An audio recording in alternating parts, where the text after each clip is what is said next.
And please note here, when covering an entity that does not leak, we are forced to watch for other things like personnel moves. And for starters, one of Mueller's top prosecutors, Andrew Weissmann, plans to leave the team. The news came from the special counsel's office itself, which sent out this statement today, and we quote, Andrew Weissmann will be concluding his detail to the special counsel's office in the near future. Weissmann was the architect of the case against Trump campaign chairman Paul Manafort, who's been sentenced now to prison for almost 7.5 years. You may recall that last month, Weissmann said that Manafort's August 2016 meeting with a Russian associate and his lies about it go, quote, to the larger view of what we think is going on. And what we think the motive here is. This goes, I think, very much to the heart of what the special counsel's office is investigating. That meeting and what happened at that meeting is of significance to the special counsel. Weissmann has been at the center of other high-profile cases, including but not limited to the prosecution of the Gambino crime family and the investigation and subsequent prosecution of Enron. He was also the FBI general counsel when Mueller led the bureau. In the book Fire and Fury, remember that one? Michael Wolff writes that Steve Bannon describes Weissmann as, quote, the LeBron James of money laundering investigations. Mueller's attackers have often trained their sights on Weissmann.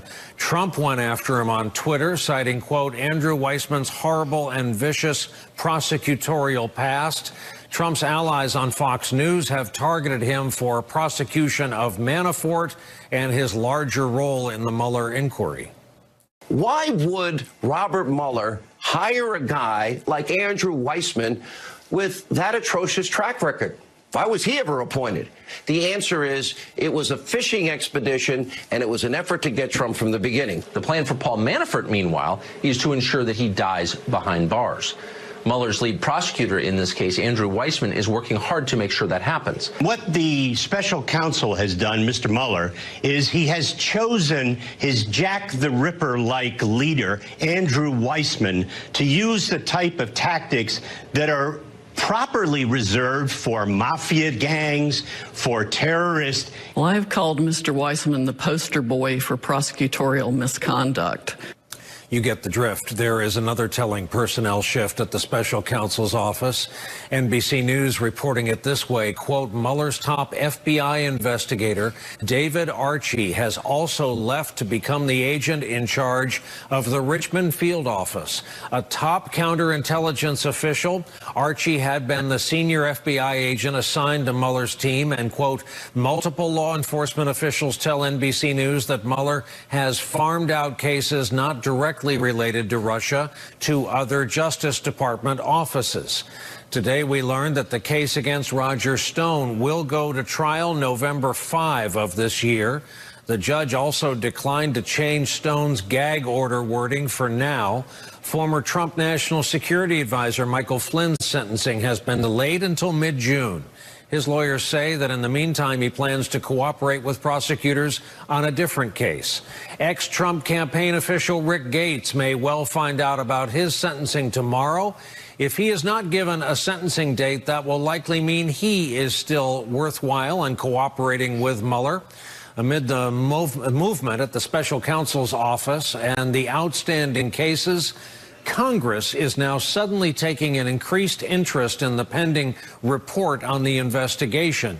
Today, Republicans joined Democrats in the House to pass a non-binding resolution to make Mueller's full report public. This passed with a vote of 420 to nothing. With that, let's bring in our leadoff panel on a Thursday night. Mimi Rocah, former assistant U.S. attorney for the Southern District of New York, now a distinguished fellow in criminal justice at the Pace University School of Law. Kimberly Atkins, senior Washington correspondent for WBUR, Boston's NPR news station.